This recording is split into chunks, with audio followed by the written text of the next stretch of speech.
Hi, I'm Will Tagle, an elder in the Earth Wisdom Academy, and welcome to this global call of Earth Wisdom, people around the globe gathering in a council to consider important matters for our own consciousness.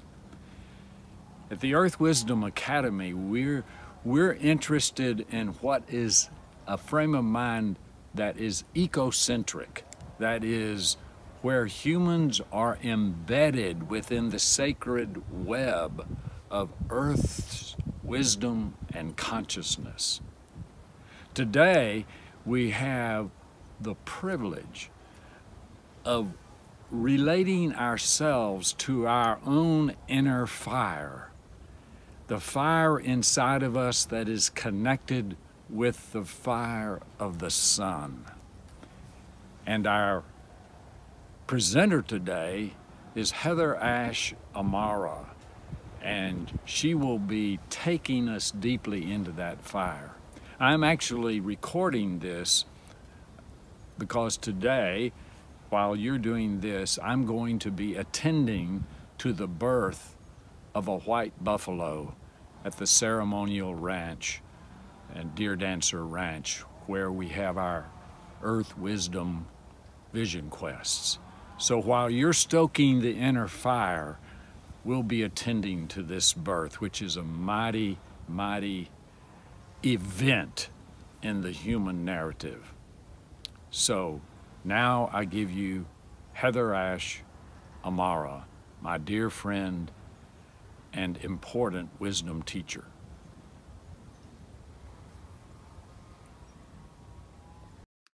So, hi everybody, and welcome to the Earth Wisdom Global Call. So glad to have all of you here. And our exploration today, as Will was saying in that gorgeous introduction, is to really explore what is our inner fire and how do we connect that fire in our relationship with the earth and our relationship with life. So let's start with a little meditation and connect ourselves together. So if you can just take a moment to close your eyes and take a breath into your belly and really focus on coming back home to yourself.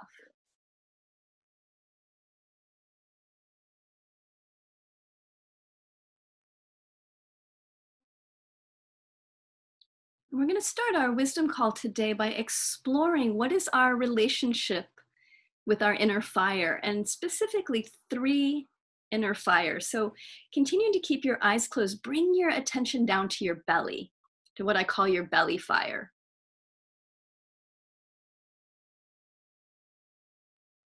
And breathing into your belly, and invite yourself to imagine what is the state of your belly fire. Your belly fire has to do with your physical body, with your presence, with your connection to the earth. It's really about your physical well-being and your centeredness in your body. So let your body tell you, show you a metaphor of what your relationship with your inner fire, with your belly fire is. Does that belly fire seem really bright and strong? Does it feel a little bit dim today, a little bit dampened down? Just being curious to open this dialogue with your belly fire. Letting it show you in an image how your relationship with your belly fire is today.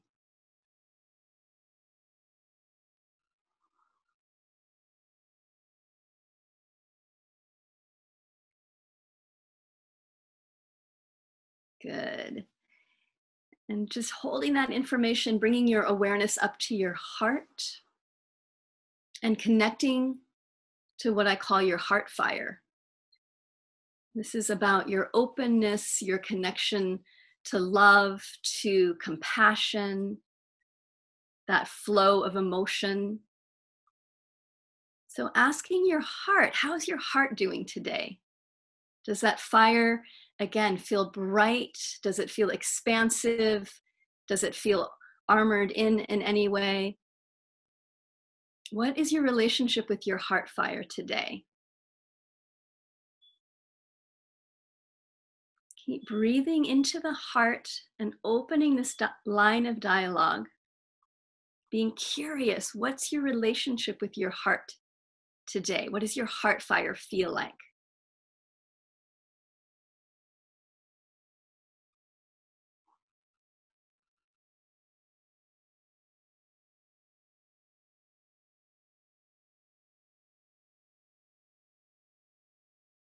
Good. And then moving your awareness, thinking your heart and bringing your awareness to your third eye, to your intuitive center. So right above your eyebrows. You can also think about the crown of the head. This is our connection to intuition, to spirit, to guidance. It's also our connection to our stillness. So checking in today, how is your relationship with your intuitive fire? Does your intuitive fire feel strong, feel clear, feel pure? Does it feel scattered or dampened down? Just being curious about your current relationship with your intuitive fire. No judgment, no forcing, just opening to what is.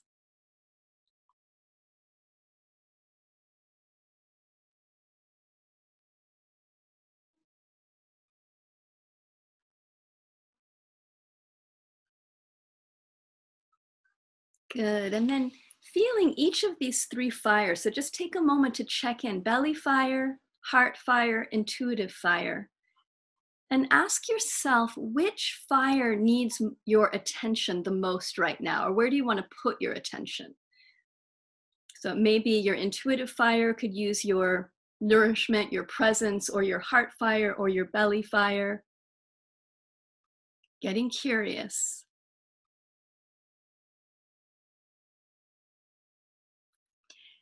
And when you pick one of those fires, heart, belly, intuitive, then asking that fire, that particular fire, how can I best feed or nourish you?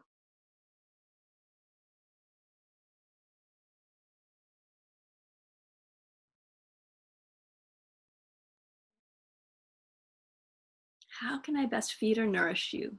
Inviting that part of you to speak, to give you guidance around how you can best support that particular fire, belly, heart, or intuitive.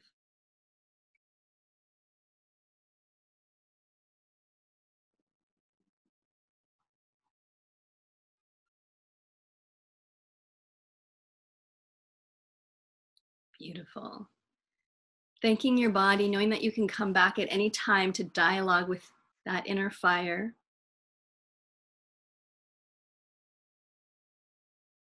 Staying connected to that fire and just reach out. And I'd like for us to imagine that we're going to connect all of our inner fire. So whichever fire that you chose, reach out and imagine all of the beings that are part of this Earth Wisdom call, both live and listening to the recording, that we're all connecting and celebrating each other's inner fire.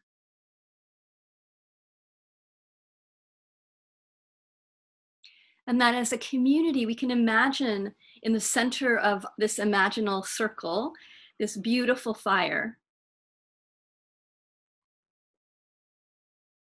Imagine a beautiful bonfire in the center, connecting all of us.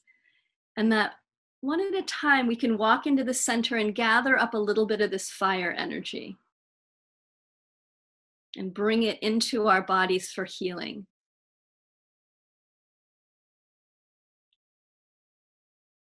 So take a moment to step into the circle, to imagine that you can gather up some of this beautiful fire energy, bring it into your body with the intent of healing or enlivening your inner fire.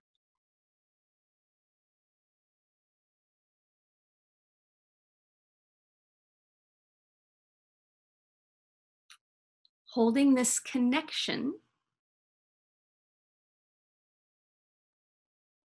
when you're ready,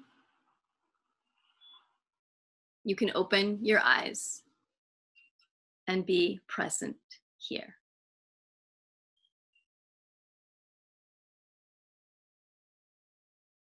So welcome to those of you that are just joining this Earth Wisdom call. Please take a moment to share your name and where you're tuning in from. And for those of you that were in the meditation, I'd love for you to just write which of those three fires, belly, heart, or intuitive, did you feel the most called to working with at this time in your life? Just go ahead and post that on the chat. And for those of you that are new to Zoom, the chat is either pull your cursor down to the bottom of your screen, or I think upper right is where sometimes it lives as well. There's a little button that says chat. Welcome to Katie, belly fire. Belly, heart. It's fun to see where the energy is with our group. Heart, fire, belly fire. So lots of bellies. Oh, there's a third eye. Yay. Good. More bellies. Welcome. Hey, Leslie. Pippa, third eye again. Good morning, Michelle. Belly. Hey, Helen. Heart from Diane. Hey, Diane, welcome. Good. Intuitive fire, belly fire. Beautiful. So how we work with our fire, and keep, as I'm going, go ahead and keep chatting. We'd love to hear where you're from and what belly fire, heart fire, intuitive fire. So for me, coming back into relationship with our inner fire is about coming into relationship with our energy and recognizing that what is most important in our relationship really is our relationship with our energy and the energy of the world around us. We tend to get very caught up in the form, in the physical. But the truth is, as we all know, everything is energy. This physical body is energy, the chair is energy, the white buffalo that's giving birth is energy, all of it is energy. And that how we communicate is through energy. We use words, we use imagery, but really at the base, if we want to come back into connection at a very deep level with ourselves and with the earth and with life, we need to learn how to tune into our energy and how to tune into the energy of everything around us. So I want to share a little bit about my quest with this particular book that we're talking about today, Awaken Your Inner Fire. I had a center in Berkeley. I was doing what I loved. I'd written my first book. I was training teachers that were teaching across the country. Basically, everything that I'd really wanted in my life was manifesting, and I was not happy. And I realized I was stressed out. I felt really disconnected. My staff was unhappy. And that led me to this point of like, something's not right. How is it I can be having exactly what I want in my life and I'm stressed and I'm not able to really enjoy it? So that put me on a quest. I closed that organization down and basically lived in a bus for a year and drove all over the United States. I stopped teaching. And I really started going inside and asking some hard questions of myself because I recognized I had created that stress. I had somehow created this reality from my own agreements and beliefs. And I wanted to figure out what I had done and why. And what I learned over the years, because it's taken me many, many, many years to unwind this, is that our relationship in our culture today around work is incredibly damaging for many of us. And we've tied our worth with our work. We've tied our self-worth with what we're doing in the world. And we're very much about a doing community rather than a being community. So for me, coming into relationship with our inner fire is learning to come into relationship with how to be human rather than how to do human. We all know how to do human, and doing human right now in the modern world is about staying busy, being overwhelmed, being bombarded by a lot of digital information that's coming our way and physical information that's coming our way. And our nervous system isn't prepared to handle everything that's coming at us now. And it's really funny. I remember the time when email first started, and everybody was saying about email, oh my God, this is going to be fantastic. We are going to save so much time because of email. We're all going to have so much more leisure time. And if you notice about what we can call labor-saving devices that we humans try to create to give us more time, often the labor-saving device, whatever it may be, email, phones, there's a lot of things that we create that we think are going to save us time, actually take up more time and more energy, and not even support our energy. They actually drain our energy. So to be really mindful of the transition, I believe that all of us that are aware are in right now, is how do I slow down? How do I come into relationship with myself from a very different perspective, where I'm in relationship with my energy and using my awareness to pay attention to where do I lose energy? What helps me gain energy? What are the ways that how I'm talking to myself, what I'm feeling, how I'm reacting to the world is either building my energy or draining my energy. And the result, what I found for myself, is the result after 15 years of really deeply studying energy, this idea of our inner fire, and how to raise more energy, hold that energy, and then learn how to direct that energy. Because we need to learn to do all three. If you know how to bring a bunch of energy into your being, but you don't know how to hold it, it's just going to go right back out again. So that fire, how I think about it, is we have to have a strong base for our inner fire, so that fire gets held. And if you know how to hold your energy, but then you don't know how to direct it, you're not going to be effective in the world. It's like you're holding your gifts and your energy in. I'm just going to hold it, instead of being able to say, this is where I want to put my energy to create change in the world, inside and outside. So you need all three of these qualities: learning how to raise more energy, learning how to hold that energy, learning how to direct that energy. And it's really about becoming intimate with ourselves, and intimate with stillness, intimate with quiet, intimate with the dark. The being part of us wants more light, wants more doing, expression. And I believe what our inner fire is actually craving is more darkness. Now, I know this sounds not sequential, because it's not. Life isn't sequential.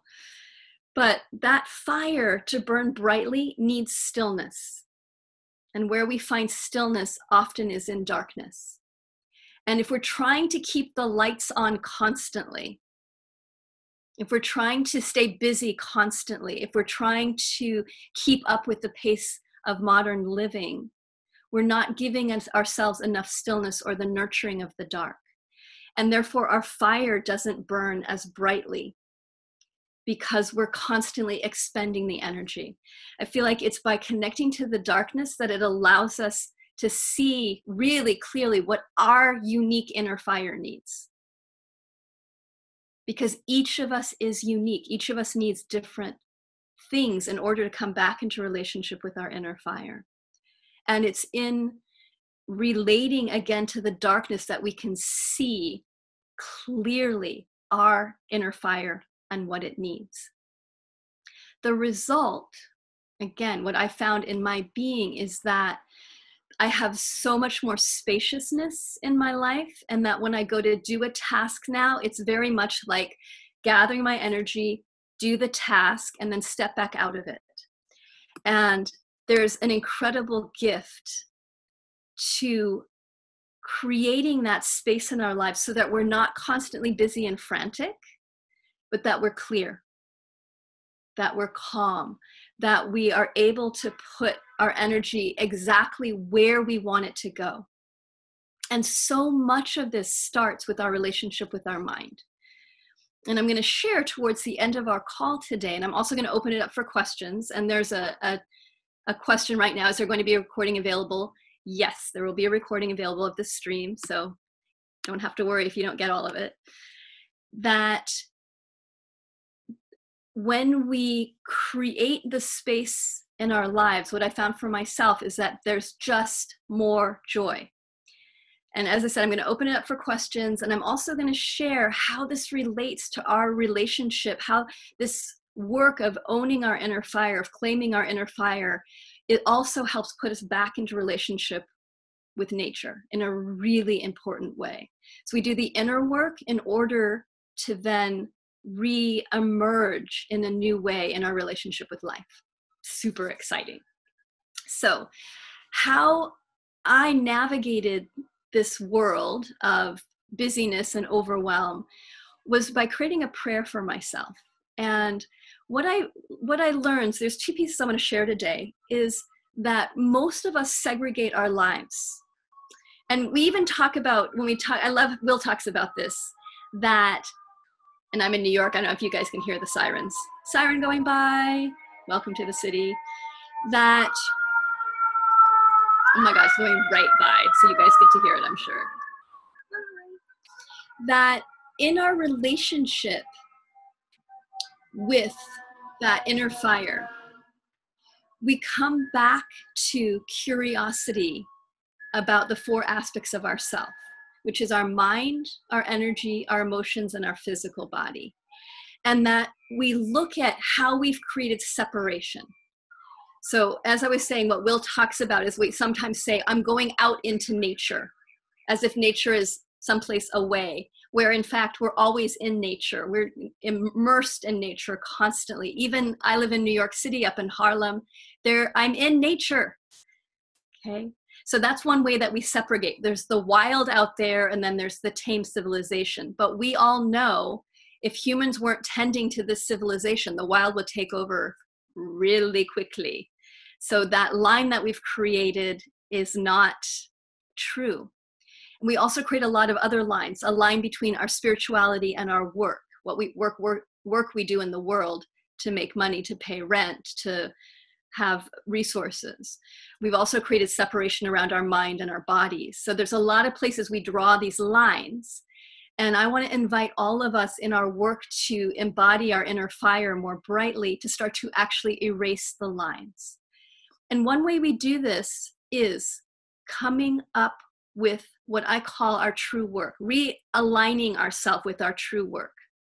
So if you find that you get overwhelmed with your work, with whatever that work is, whether it's a job that you love passionately or it's a job that you're doing because you need to do it in order to keep your life going, it doesn't matter. The work that you're doing is not your true work. And when we get confused and think the doing that I'm experiencing in my life is who I am, is where we create suffering for ourselves. So to erase those lines, to come back home to ourselves, we want to feel and find what our true work is. And for me, that true work is super simple. It's what your purpose is. And it's not this big elaborate thing. It's simple. It's one word. And this, what I'm sharing now, could totally transform your life. It's so simple and so profound at the same time. Your true work is one word that you're learning to embody in your life right now. Okay? And it's not something you've mastered. It's not something you've figured out. It's something that you're curious about. How do I live this quality in everything that I'm doing? Okay, I'm going to say that again. Thanks, Sheila, for posting. It's something that you are working to embody in your physical form through every action that you're taking, regardless of what that action is, so that you live your true work at your job, that you live your true work in your spiritual path, and that you live your true work when you're picking up dog shit in the backyard. Everything you doing, every single action, whether it's deeply spiritual or deeply mundane,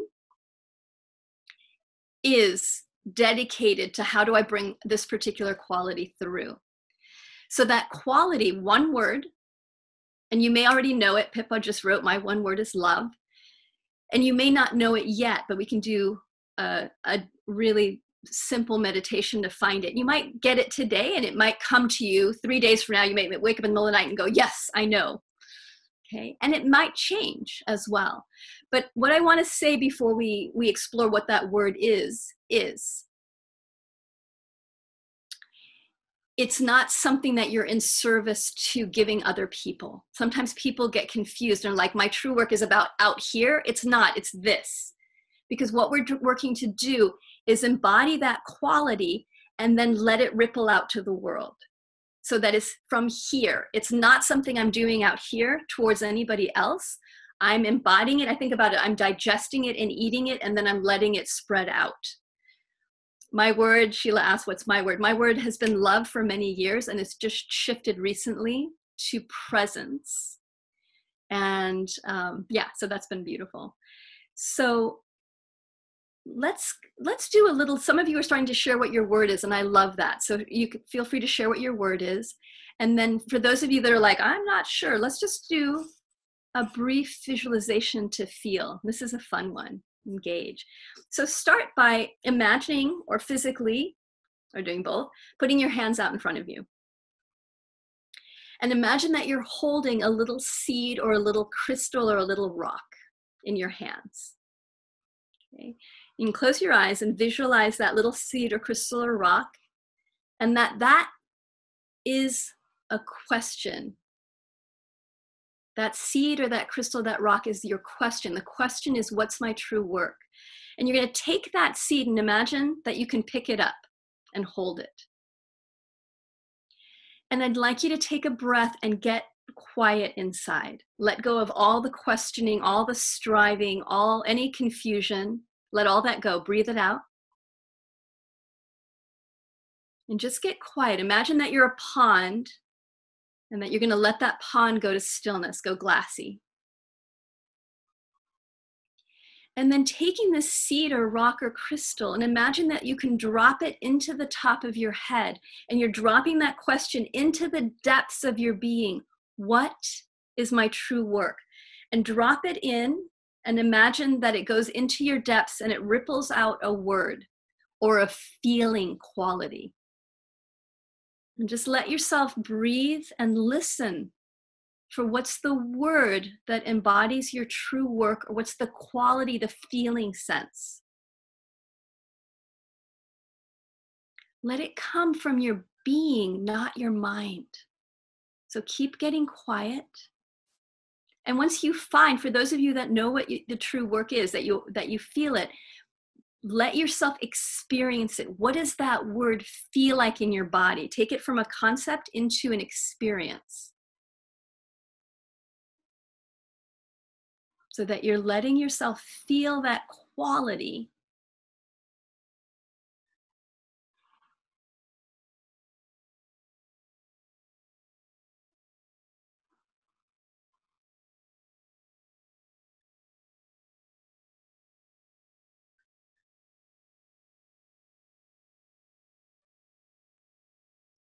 And just take a moment to feel our circle. You can feel the energy of the circle, how everyone has now dropped in and there's this stillness. And let yourself rest into that stillness and holding your true work.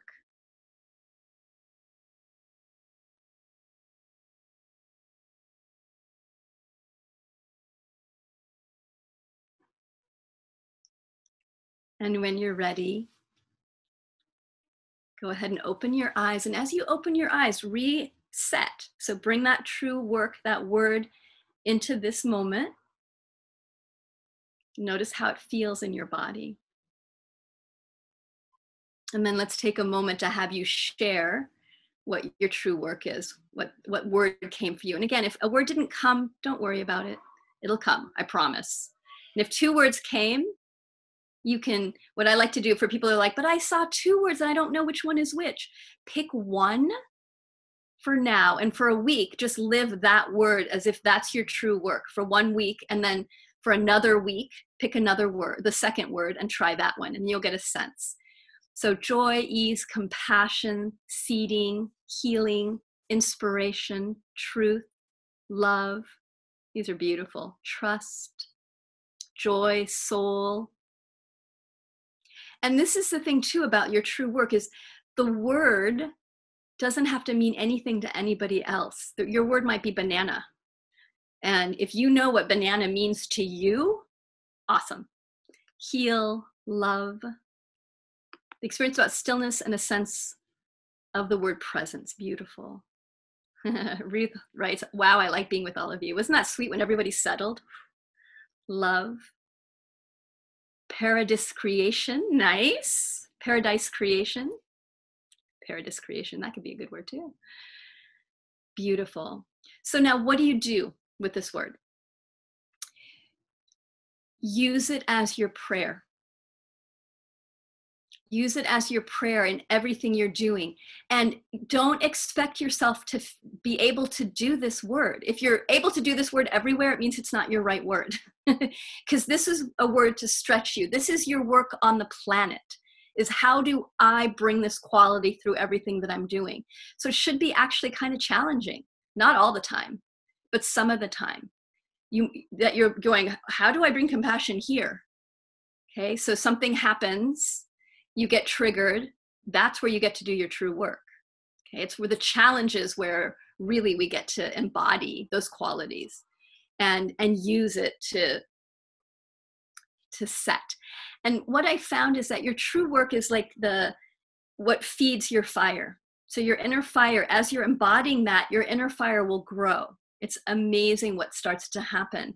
You'll have more spaciousness, and you'll be able to redirect your mind, because so much of what we're doing is redirection. Your mind's going to go to worst case scenario, disaster, fear, overwhelm, chaos. That's kind of the nature of the mind. It's fabulous in lots of ways, and it's crazy in lots of ways. And to then hook your attention and to say, I'm coming back to compassion. I'm coming back to my connection to oneness. I'm coming back to internal power, over and over and over again. Okay. It's not just one time. It's going to be 1,000,000 times a day. So that's your practice. And then to support your practice, I created this prayer that I use every day. Every morning I do this prayer that I call the Inner Fire Prayer, to help to call in the elements and the aspects of myself and remind me about what I'm doing. Yeah, exactly. We all have lots of places to practice. The universe is very generous in giving us places to practice our true work. So it makes it fun.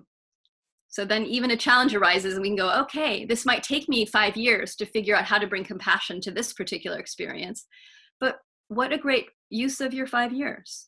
So please don't expect yourself just to embody that quality, boom, like that. Part of this work with our inner fire is about tending the fire.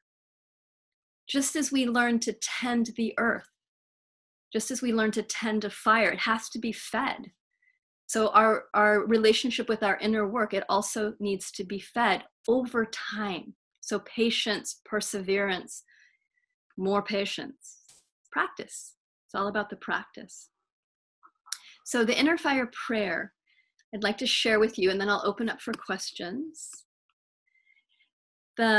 And I'm just going to go through each of the different parts of the prayer, and then we can break it down a little bit more. And how I see it is that when I do the prayer, what I'm doing is I'm calling in the 4 elements. I'm calling in air, fire, water, and earth.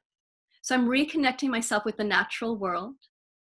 And I'm reconnecting myself with the 4 aspects of my being that are also, for me, connected to these elements. So mind, energy, emotion, and physical. Our mental being, our energetic being, our emotional being, and our physical being. And what I've seen brings the most healing is when we separate out these aspects of ourself so that we can clean them up, realizing they're all one thing, but they get tangled. And so we're going to untangle. And that's what this prayer is about, helping us to untangle those different aspects of ourself. Air is linked with the mind, breath, speech. Fire is connected to the energetic body. Water is connected to the emotional body. And earth is connected to the physical body. So here's the Inner Fire Prayer. And I'll send all of you, Sheila, I can give this to you, a copy of this prayer so you have it. So may I clear my field of all Okay, starting again. Erase, erase, erase. May I clear my mind of all thoughts and focus my intent on stillness. I'm going to repeat each stanza twice, so just so you can feel it in your body. May I clear my mind of all thoughts and focus my intent on stillness. May I clear my field of busyness and connect to my deepest faith. So the second stanza, may I clear my field of busyness and connect to my deepest faith. May I open my emotional body and allow healing flow. So again, third stanza, emotional body. May I open my emotional body and allow healing flow. The fourth stanza, physical body. May I honor this physical form as a sacred temple. May I honor my physical form as a sacred temple. And then the last stanza is about the center and bringing them all together. May I walk my highest purpose with gratitude for this precious time. Again, may I walk my highest purpose with gratitude for this precious time. So each of those stanzas helps us to come back into relationship with this aspect of ourself in a good way. And thank you, Sheila, for writing all of those down again. And I'll send you, I have a beautiful PDF of them I can send to you. So may I clear my mind of all thoughts and focus my intent on stillness is about redirecting our attention away from noise towards stillness over and over and over again. Now, your mind is going to think. So when I say clear my mind of all thoughts, please don't think, okay, my mind's supposed to be completely empty and blank from here on out, because it's not going to happen. Your mind's going to keep chattering and having opinions and doing all the stuff it does. But you don't have to be as attached to it. You can just be like, oh, my mind's doing its fine thing. Thanks, mind. Good job. And I'm going towards the stillness. You bring your attention to this question, where is the stillness now? Where's the stillness inside of you? Where's the stillness outside of you? No matter how loud your mind or the world around you is, there's always stillness at the core. You just have to start to go deeper to find it. Okay, and that's a practice. May I clear my field of busyness and connect to my deepest faith. So many of us, because we haven't been taught how to manage our energy body, most of us, our energy body is really frizzy, really busy, and really scattered. And so to clear your field means to say everything that's not my energy, I'm going to send out. It's not mine. I'm going to move it out of my field. And this helps once you're connected to stillness. And then to create a container to claim your energy. So clear your field of busyness. Stop thinking the busy thoughts, feeling overwhelmed. Come back to stillness and then say, okay, I'm going to own my energy field. Anything that's not mine, I'm clearing out. And you use your imagination. Your imagination is incredibly powerful. To imagine a bubble, to imagine golden mesh around you. I used to imagine a big cloak to help me hold my energy, which helped. So use your imagination to work with your energy body, to hold and claim your energy. And then what do you want to put your faith towards? I love this part. You're claiming your energy. You're coming back into relationship with who you are now, naming where your energy is, learning to hold it. And then where do you want to put your faith? Most of us, when we're not paying attention, our mind tends to go towards disaster mind, what I call disaster mind, worrying about the past, worrying about the future, talking to you about all the worst case scenarios of what could happen. It's what our mind tends to do. And so if you take your awareness and ask yourself the question, where do I want to put my faith? You get to choose where you want to put your faith. And you might want to put your faith in your true work. That could be a place you put your faith. I put my faith into love. I put my faith into compassion. It may be you put your faith into God, or you put your faith into life, or you put your faith into everything's going to unfold perfectly.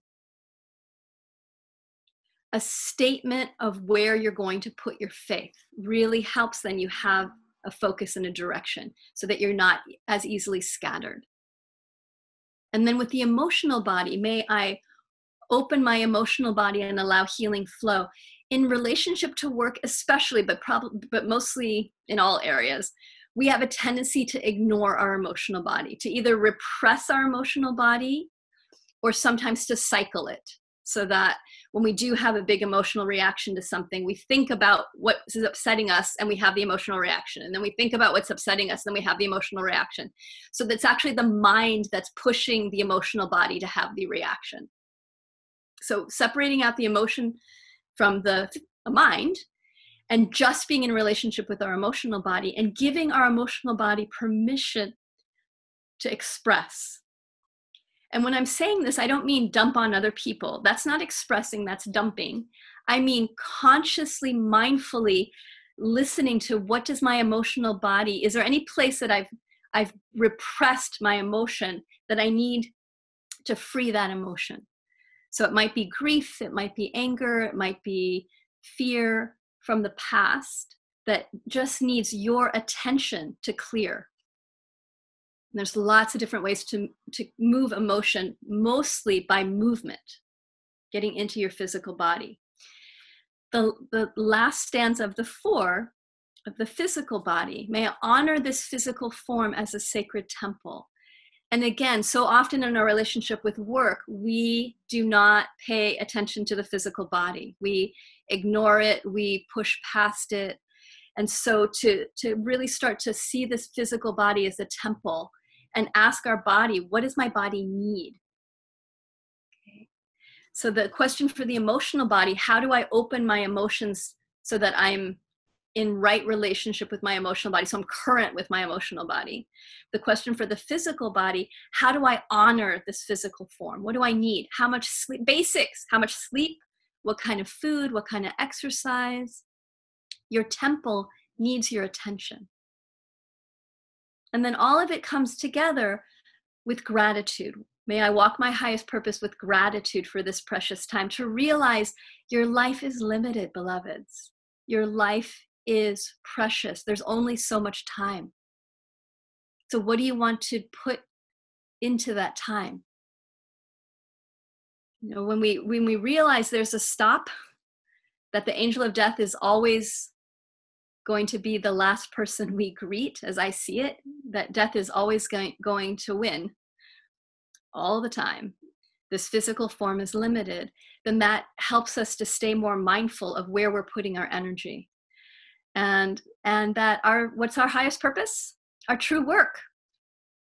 That we're walking towards our true work mindfully. So that's the inner fire prayer. It's a beautiful way in the morning to get you aligned so that you enter your day mindful of the aspects of self, and that you're also, as I see it, calling in the elements to support you as well. I'll share at the end just the final piece of connecting the inner fire to the outer fire, to sun and fire and energy. But first I want to open up for questions. So please feel free to chat any questions you have or any comments. You can use the Q&A, or if you raise your hand, we can also bring you on video-wise. And I'd love to have any of you share or ask a question on the video as well. So raising your hand, asking a question on the Q&A, or using the chat. Any questions that you have would be beautiful. Or any responses as well. And while people are typing, one of the things to explore is creating more gaps in our life. And this is a really simple practice. So in our world, there's always gaps. There's places where we are walking to the bathroom, where we are waiting at a stoplight, where we're waiting in line for coffee. And we can really change our life by what we do with the gaps. So I'll talk about that in a second. We have a question. So Kathy writes, how do you incorporate the fifth element explicitly? So that fifth element is center, is our essence. And how I think about it is that we incorporate that fifth element without words, by feeling inside what's our connection to the divine, what's our connection to mystery, what's our connection to our essence. So it's not something that we can pin down, really. For me, that fifth element is about that relationship with the I don't know, with the unknown, with unlimited possibilities, with the unmanifest. And the truth is, our mind does not love this, because our mind wants to name and label everything. But to come into relationship with center means coming into relationship with the unknown and being willing to stand in that mystery, in awe of what's possible. Thank you, Kathy. You're welcome, Patty. It's great. Alice writes, this prayer would lend itself to yogic movement to embody and to embed in the body mind. It would. That is beautiful. Good. Thanks, Mira. So yeah, exactly. I love it. Bring it into movement. And what I'll sometimes do is I have regular dance party breaks when I'm working, because I want to get back in my body. And sometimes I'll dance the prayer. And so that's a beautiful thing to do. And the other thing that I do to really embody the prayer is use beads. So bringing something into as many senses as possible is what helps it anchor. So physical beads, prayer beads, and you can use a rosary or you can use a mala beads, and just use the beads to do the inner fire prayer, or any prayer will take it into another level, into your body. So I do my prayers on a mala that Kathy Mines, I don't know, Kathy, if you're on the call, but Kathy Mines created. Oh my gosh, I want to show you my mala, because it's so beautiful. But I put it away somewhere. So having physical beads to do the prayer on is really powerful. Cheryl writes, trust is my word and the lines get blurry. I'm feeling that I must determine how and where it is appropriate. So of what you're trusting, I'll just say something about that. I don't know if this is exactly aligned with what you're saying. And Sheila, I'm doing a time check because I realized, oh, good, we're doing good. Okay. That the word trust is a great one. And here's how to trust yourself and to trust life. So, one, you can't always trust yourself. And how do you become trustworthy? By knowing where you can trust yourself and where you can't trust yourself. Okay, same with other people. Other people are some trustworthy in some areas and not trustworthy in others. For me, I'm super trustworthy. If someone's in crisis, an emotional crisis, I'm super trustworthy to be solid and be present. That I know about myself. I just have that gift. I am not trustworthy around my finances. Like, I am not good at balancing my checkbook, that stuff, not trustworthy. And that's okay. I just honor that I'm not trustworthy there, and I get support for that piece. Okay. And it's true with the people around us as well. We start to learn where people are trustworthy and where they're not. And it's we don't have to judge ourselves or others for the place that we're still learning to embody ourselves. And also, I may never be trustworthy with my finances. I'm going to try, but that just may not be my skill set. It might just be a weakness I have this entire lifetime. If I'm able to name it, then I know how to work with myself. Life is trustworthy to be life. Life is not trustworthy to be the way you want it to be. That's the truth. And so if you're putting your trust towards life will always do what I want it to do, or be trustworthy, which means it does good, what you can trust is that life is going to be life. And that people are going to be people. And that means unpredictable, mysterious, shocking sometimes. So you probably weren't asking that question about trust, but that's just what I've been dreaming about lately. Alice writes, love daily spark and with facing the mystery and hitting the play button. Beautiful. Yeah, and that's something, if you all want, I know Sheila just posted my book, but one thing that I forgot to share is on my website, I have something called Daily Spark. to sign up for. And it's a little email that I send out every morning, which for me, I love writing them because it helps me go, okay, this is my focus for the day. And how do I bring my true work through this lens? So if you want just more support every weekday, you can sign up for that daily spark on my website. And Lisa, deeply grateful for the powerful, simple synthesis of the prayer. Really brings much together for me, and I'm super excited to delve in. Good. You're so welcome. Yeah, and allow others to trust themselves. Beautiful comment, Cheryl. Just around that, what I found is that when we trust people, even if we know they're going to make mistakes, but if we put our love and our trust in others, they actually rise to the occasion often. Not always, but often. Teresa, in what ways can our inner fire affect other people's inner fire? Can we share a direct connection with others? Absolutely. Now, one of the most profound experiences I had as an adult was before I really started up on my spiritual path. And I was in an airport, and there was a Tibetan monk who now I understand was probably in deep prayer and doing prayer for the people around him. All I remember was feeling so much profound gratitude and love to this human because I knew he was doing something. I could feel it. And what I know now is that he was deeply in touch with his inner fire. And even though I was not in relationship in a spiritual way yet in my life, I could feel him so powerfully. And I could feel that he was blessing me in some really important way. As I'm in relationship with people and doing a lot of spiritual work, I see even more how our energy affects everyone around us. The more we become calm and centered and bright and in relationship to our inner fire, the more that affects everybody around us. You don't have to say anything. You know, I went through a period where I did 40 days of silence. And towards the end of my silence, it took me a long time to get internally quiet. It was really hard. But towards the end of that silence, I found that I was getting more and more still. I wasn't thinking about what I needed to tell other people or how to fix them, or because I couldn't speak. But I was still having that internally for a while. But over time, everything settled and I was just super quiet. And people would have full-on conversations with me. They'd be telling me their problems. They'd be asking support. Some of them knew I was in silence and some of them didn't.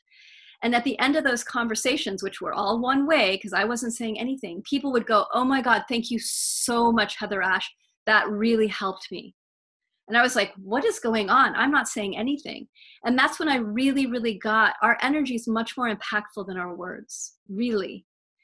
And so the more that we get calm, still, are embodying our true work, the more everybody benefits. And I'm going to tie it around too. And we also then tune in to life. We tune into nature. We tune into spiritual guides and allies. We tune into the trees.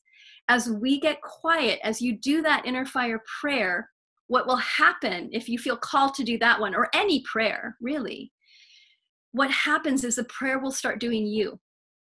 I find I'll be walking around and all of a sudden I'll be repeating the prayer. And it feels like my mind isn't repeating it. My body is reminding me of that prayer to come back into center.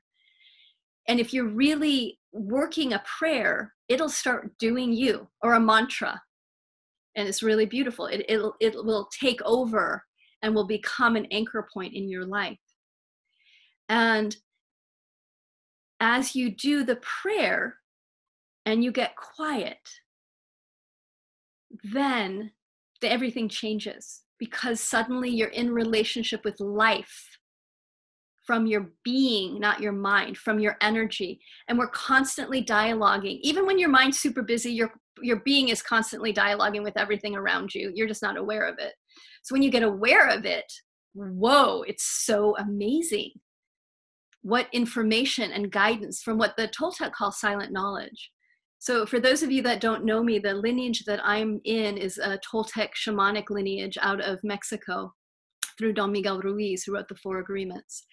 And a lot of the work is around awareness and putting ourselves back in relationship with life.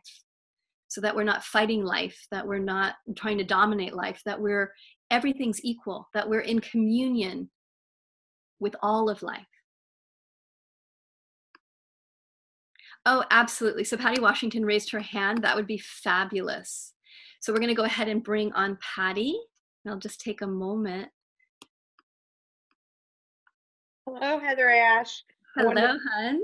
I wanted to say hello from our Warrior Goddesses in Richmond, Virginia. We love you. You have changed my life. That's why I started the group. We've been going strong for 3 years now. And Wow. I think this is what we really need to get over at the crossing point. With your book has changed our whole life, and it's empowered so many women in Richmond, Virginia. And I just thank you so much. You have all my love. And this is so beneficial. This is our next step. Thank you. Thank you. Beautiful. You are so welcome, sweetheart. And thank you so much for holding space for that group. Makes me so happy. Yeah. And this book for me is so precious because I feel like it's my prayer to a culture that is really disconnected and that is really hurting. And as this Warrior Goddess training is also another one of my prayers. But there's something really important about this inner fire work that I feel like we're all really, really needing. And I continue to read the book, and I'm not done by any stretch of the imagination. I basically wrote a book for myself so I could continue to do my work. And I hope that if you feel inspired by this work, that you read the book, and there's a lot of tools and guidance in it of just my 15 years of working this particular path that has been really amazing. So grateful.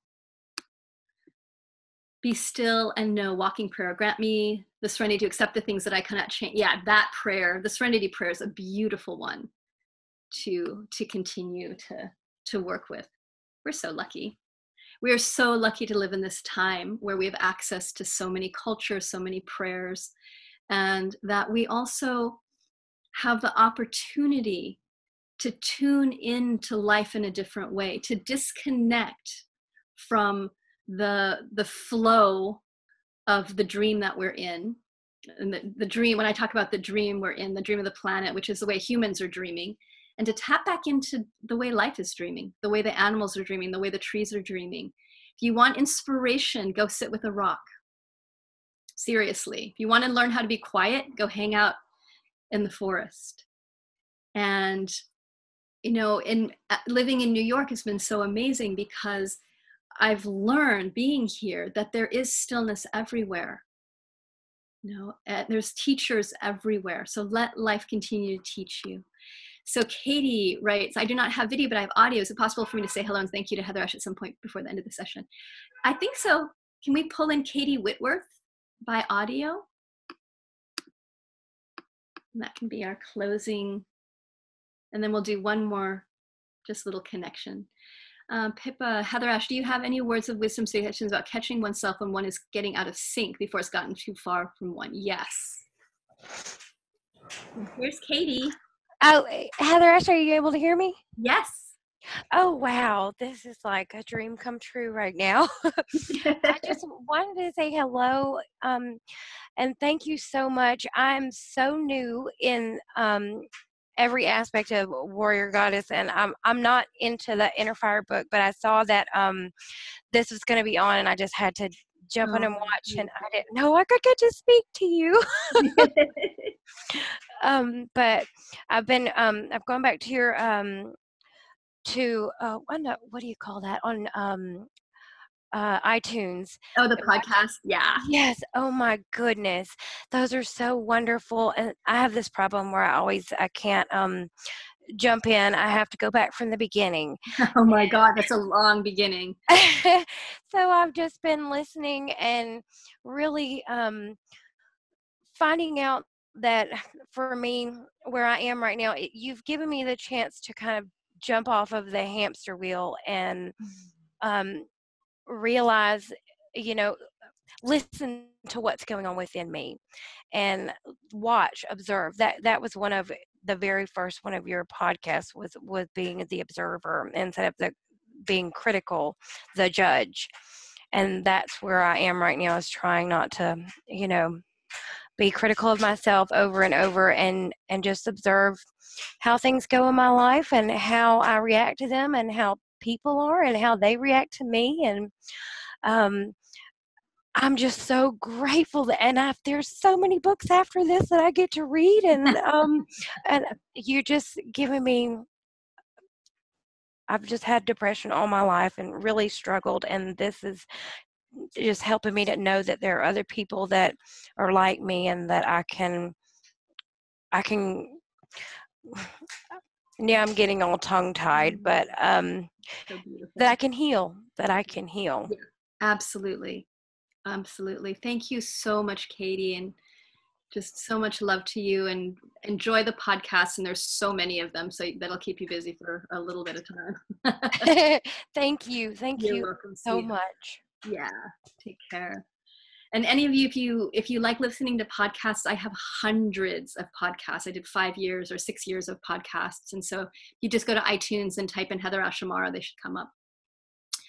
So words of wisdom and catching oneself going out of sync. We're going to go over a little bit over the hour, so I hope that's okay with everybody. We won't go too far over. So how I see it is that our mind has these different thought trains. And the thing about a thought train is the train always goes to the same place. And as you start to observe, like Katie was saying, you start to witness yourself, you'll start to see where your different thought trains go. And what you'll learn over time is that they always go to the same place. And so what you want to do is not get on.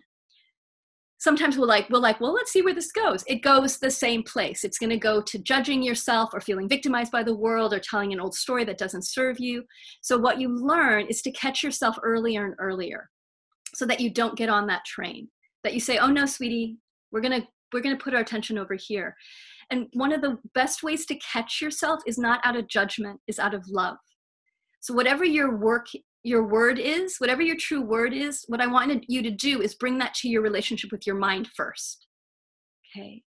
So if your word is compassion or trust, like how do you learn to trust your mind? How do you learn to bring compassion to your mind? How do you learn to love your mind? Bring your true work to your relationship with your mind and be sweet to it. Be firm, but sweet. Hey, baby, nope, we're not going there. We're not going to get on that train. We're going to put our attention over here. And over and over again. And just know that if you've gotten way off base and you're like way down the train, you can stop at any time and just say, wow, okay, good job. We went way far down that train. Let's come back to our breath. Let's come back to this moment. Let's come back to what's true here. Let's practice our true work. And it just takes over and over again. And the gaps.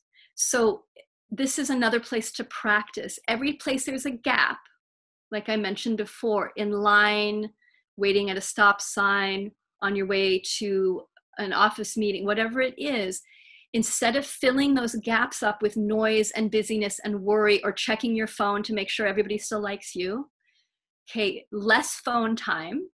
So hard to do, but it's practice. Less phone time and more using those gaps to go towards stillness, to practice your true work, to say a prayer, to just breathe and be in the present moment. And when you first do this, it's excruciating because we're so geared to distracting ourselves. And you have to be willing to be uncomfortable, to go through the discomfort to get to the stillness. Because your mind's going to be like, oh no, we have to take care of all these things, or your body's going to feel, because there's old emotional content you probably have to go through. So be willing to be uncomfortable on your way to the stillness. And I promise you it's there on the other side of the discomfort. Beverly writes, I struggle with dissociation, and connecting with my body is a challenge. I will live in compassion for myself as well as the world. Beautiful. Yeah, and baby steps. For those of you that have trauma or dissociation, PTSD, depression, gentle little baby steps. And this is probably most of us, right? Little baby steps, and just to practice coming into your body gently, like I really, one of my favorite things to do, and we'll close here, is one hand on your heart. So just take one hand and put it on your heart, and one hand and put it on your belly. And you're connecting with your belly fire and your heart fire. And just breathe and just say, hi, sweetheart, how are you today? And then as you move through your world, then you can go back to listening to your inner fire, and that meditation we did at the beginning of which fire needs your attention right now. Come back to your body and then say, okay, what does my heart fire need to be nourished? And then take little baby actions. So yeah, I'm gonna pass on to Sheila. So Sheila has a couple shares. One is around the Pyramid Academy. So we take a group every year to the pyramids with Will. So we'd love for any of you that are on the call to join us there. And just all my love and gratitude. Thank you so much to Dan and to Sheila for hosting the call. Thank you to each of you for joining me. And I hope to see you somewhere along the way. Mwah. Hi, everybody. Hi, everybody. It's so good to see you. Thank you, HeatherAsh. That was so beautiful. So I really want to invite you to come and join us in the pyramids of Teotihuacan in Mexico. Some of you are on the chat and on the call today who have been with us before. It is so nourishing for our inner fire. It is the most nourishing and sacred place. And we create such a beautiful circle of community where we support each other's fire and radiate that out and just pick up so much from the environment and sink into the beauty of the dreaming house and the place. So the link is on the chat for that. It's for the Day of the Dead. It's the end of October, the beginning of November, and we so appreciate everything about this journey that we take. So there's that. And then I've also posted on the chat, HeatherAsh is offering a one-day workshop in San Antonio, March 10th. It's a Reclaim Your Wholeness and Fire Walk. It's a fabulous experience. If you have never walked on fire, you will want to try it. HeatherAsh is a master at teaching and sharing and teaching us about the essence of fire. So I highly encourage you to check that one out as well. And in the chat, I've also posted the link to HeatherAsh's Inner Fire book on Amazon. Powerful, beautiful book. You've heard just a little taste of it today, and you can drink more deeply by reading the book itself. So that's what I have to say. Thank you, everybody. Thank you, HeatherAsh. Thanks, Sheila. Bye, sweethearts. Thank you, everyone, for being with us today.